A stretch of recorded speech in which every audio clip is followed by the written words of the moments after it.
साड़ी भारतीय महिलाओं का, या यूं कहें आज तो विश्व भर की महिलाओं का प्रिय परिधान है। भारत में साड़ी के इतने इतने इतने प्रकार हैं कि हम बोलते बोलते थक जाएंगे, आप सुनते सुनते नहीं थकेंगे। तो ऐसी कहानियां हम आपको शुभादि में लाते रहेंगे। लेकिन आज हम जिस साड़ी को लेकर आए हैं वो साड़ी एक ऐसी हैंडलूम, एक ऐसी खूबसूरत कलाकारी वाली साड़ी है जो कि पूरे भारत में अपनी पहचान खुद रखती है। और ख़ास बात यह है कि इस साड़ी को पसंद करने वाले ऐसे लोग हैं जिनसे हम और आप कहीं ना कहीं प्रेरित होते हैं। जी हाँ, संबलपुरी साड़ी, जो दिवंगत प्रधानमंत्री थी हमारी इंदिरा गांधी, उनको संबलपुरी साड़ी बहुत पसंद थी। संबलपुरी साड़ी पारंपरिक हाथ से बुनी हुई साड़ी है जिसमें ताना और बाना बुनाई के साथ टाई और डाई होते हैं और इसका उत्पादन उड़ीसा के बरागढ़, सोनेपुर, संबलपुर, बलागीर और बौद्ध जिले में किया जाता है। अगर उड़ीसा रथ यात्रा के लिए, जगन्नाथ रथ यात्रा के लिए जाना जाता है तो हम आपको बता दें कि संबलपुरी साड़ी वो साड़ी है जिसमें आपको शंख, चक्र, फूल जैसे जो पारंपरिक रूपांकन हैं, उसके जो मोटिफ हैं संबलपुरी साड़ी पर दिखते हैं। निश्चित रूप से यह साड़ी हस्तशिल्प के साथ उड़ीसा का विश्वास लेकर भी चलती है। कभी कभी जानवरों का भी रूपांकन इसमें होता है। इन साड़ियों का उच्च बिंदु जो है वो है बांध कला का पारंपरिक शिल्प कौशल।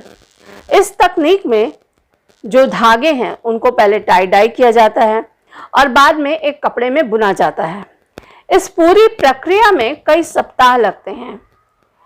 संबलपुरी साड़ी एक हथकरघे पर बुने हुए कपड़े से बनाई जाती है और कहने की ज़रूरत नहीं है, जो हम आपको पहले भी बता चुके हैं कि भारत में ही नहीं सारी दुनिया में बहुत बहुत बहुत ज़्यादा पसंद की जाती है।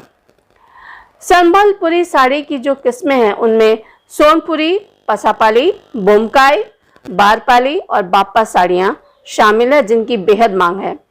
संबलपुरी साड़ी का जो कपड़ा है, वो डिज़ाइन है, जो शिल्प है, वो एक ख़ास शैली है जिसे बांधा के नाम से जाना जाता है।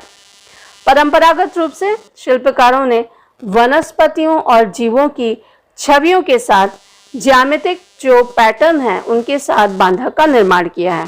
बांधा कपड़े को टाई डाई तकनीक का उपयोग करके बनाया गया है।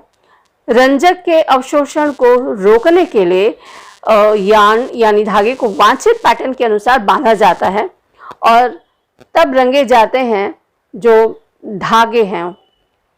उसका जो सेट होता है उसे बांधा कहते हैं। जब डिज़ाइन होती है तो इसकी डिज़ाइनिंग की जो विशेषता है वो ये है कि जो डिज़ाइन किया हुआ कपड़ा है उसमें जो दोनों ओर लगभग समान रूप से परिलक्षित होते हैं। एक बार कपड़े को रंगे जाने के बाद आप इसे कभी भी दूसरे रंग में ब्लीच नहीं कर सकते हैं।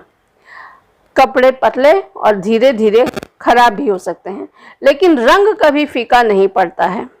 कपड़े रेशम और कपास दोनों में होते हैं। यह बहुमुखी तकनीक एक शिल्पकार को एक विचार या संदेश को प्रेरित करने में सक्षम बनाती है। और संबलपुरी साड़ी के जो अग्रणी हैं वो थे राधे श्याम मेहर। उन्होंने कारीगरों के कौशल और उत्पादों की गुणवत्ता में एक क्रांतिकारी सुधार लाने में महत्वपूर्ण भूमिका निभाई थी। 1926 में राधे श्याम ने 90 इंच चौड़ाई के वस्त्र बुनने के लिए पहला हथकरघा डिजाइन किया। बांधा कला में उनकी निपुणता और क्षेत्र में बुनाई समुदाय को प्रेरित करने की उनकी क्षमता आवश्यक प्रशिक्षण और प्रोत्साहन प्रदान करके उनके कौशल में सुधार करने के लिए वे नए डिजाइनों के निर्माण में सक्षम हुए, जिसे काफी अंतर्राष्ट्रीय लोकप्रियता मिली। ये साड़ियां उड़ीसा के बाहर कब आई? जब दिवंगत प्रधानमंत्री इंदिरा गांधी ने इसे पहनना शुरू किया। 1980 और 90 के दशक में ये साड़ियां पूरे भारत में लोकप्रिय हो गईं।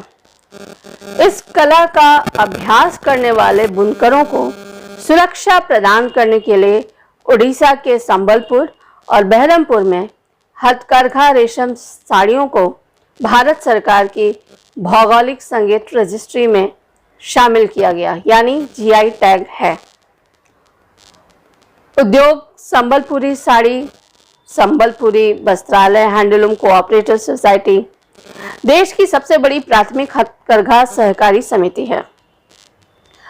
ओडिशा साड़ी स्टोर की जो शुरुआत है वो 2013 में हथकरघा संबलपुरी इक्कत, खंडुआ, कोटपाड़, सिमोनी साड़ियों को बढ़ावा देने के उद्देश्य से हुई थी, क्योंकि ये कला बहुत तेजी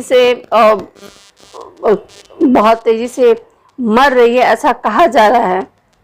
और इसके साथ ही इस प्रोत्साहन से इन साड़ियों को नया जीवन मिला है, ये भी हम कह सकते हैं।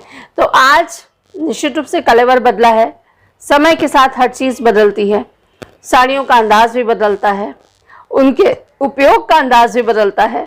तो आज संबलपुरी साड़ी के अतिरिक्त पर्दे, बेडशीट, दीवान सेट, सोफा कवर जैसे तमाम चीज़ें भी उपलब्ध हैं। तो ये कहानी थी संबलपुरी साड़ी की। अगली बार किसी और नई साड़ी की कहानी के साथ हम आपके सामने होंगे, क्योंकि हमारी कोशिश है कि भारत का हस्तशिल्प जब हम ला रहे हैं तो भारत के हस्तशिल्प के साथ ही फैशन में जो चीज़ें हैं, हमारे जो सौंदर्य प्रसाधन में जो चीज़ें हैं, सारी चीज़ों को लाएं। तो साड़ी एक ऐसी चीज़ है जिस पे पूरी सीरीज चलाई जा सकती है। तो हमारा प्रयास होगा कि हमें जहाँ से अच्छी जानकारी मिलेगी हम शुभारंभ में आपके साथ ज़रूर साझा करेंगे। आपके पास ऐसी जानकारी हो तो आप भी हमें बताइए, हमें कमेंट बॉक्स में लिखिए, अपने वीडियोस भेजिए। और इसके अतिरिक्त आप अपने किसी शोरूम को यहाँ हमारे ज़रिए सामने लाना चाहते हैं तो उसके लिए भी आप हमसे संपर्क कर सकते हैं। shubjita.com पर जाइए, वहाँ पे हमारे इन्फो डायरेक्टरी है, वहाँ पे पंजीकरण कीजिए और हमसे जुड़ जाइए। इसके बाद नई नई कहानियाँ आपके सामने हमेशा की तरह आती रहेंगी। तो आज के लिए दीजिए इजाज़त और जाइए एक खूबसूरत संबलपुरी साड़ी खरीद लीजिए। धन्यवाद।